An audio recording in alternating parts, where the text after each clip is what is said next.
Tonight, we're bringing you team coverage, taking a look at the impact ICE's immigration operations are having here in Arizona, with thousands of students walking out of class today as part of a nationwide ICE Out protest. Along with mixed reactions out of the West Valley after reports of ICE purchasing a massive warehouse in Surprise that could be used to detain people. Thanks for joining us for 12 News at 10. I'm Kariba Devine. I'm Mark Curtis. A nationwide strike took place today, calling for a day of no school, work, or shopping as a way to protest ICE and its enforcement practices. Here in the Valley, Sky 12 was over several large walkouts and protests as crowds of people demanded an end to immigration enforcement in Arizona. Organizers say the protests are in response to recent ICE actions, including the 2 fatal shootings in Minneapolis. 12 News journalist Chase Golightly is live at the state capitol tonight, where one of the largest demonstrations took place. But Chase, this really was happening across the Phoenix metro today. Mark, that's correct. And for the most part, all these demonstrations were peaceful. But now, hours after they ended, we're starting to get reports from Valley Police Departments telling us they have made some arrests on these protesters.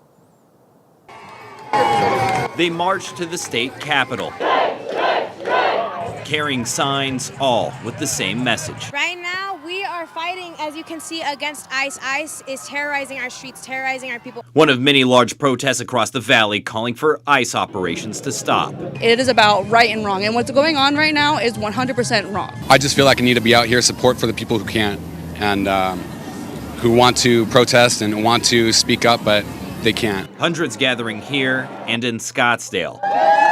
A candlelight vigil held for Renee Good and Alex Preddy, 2 U.S. citizens killed by federal agents in Minnesota just weeks apart. That the killing needs to stop. We want to stop having military-style occupations in our cities. Worried about similar situations here. Before these protests, dozens took place outside Valley schools.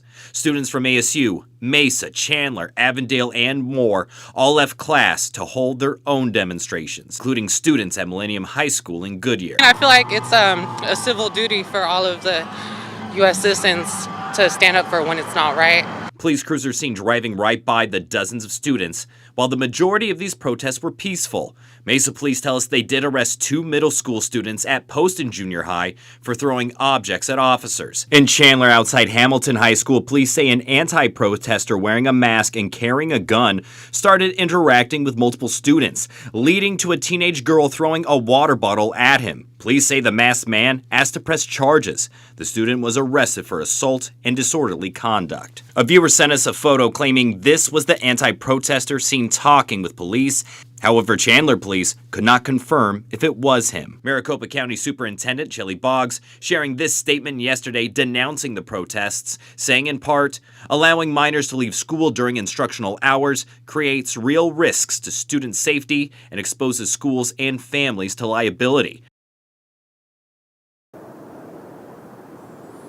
And we just received this video from Mesa Police Department of that incident at Poston Junior High, where you can see it's from the perspective of a Mesa motorcycle officer, where on the left side of the screen, it appears to you see a student throwing a water bottle at another motorcycle officer. As soon as they see that, they get off the bikes and immediately take down the student, putting her in handcuffs. Also in that video, you can see what appears to be a second water bottle being thrown. Again, this was just released within the past 15 minutes. We are still waiting for more information on this situation. But again, all these arrests are being announced hours after these protests ended. We'll be sure to keep you updated if police announce more arrests in the next coming days. We're live in downtown Phoenix. Chase Golightly, 12 News.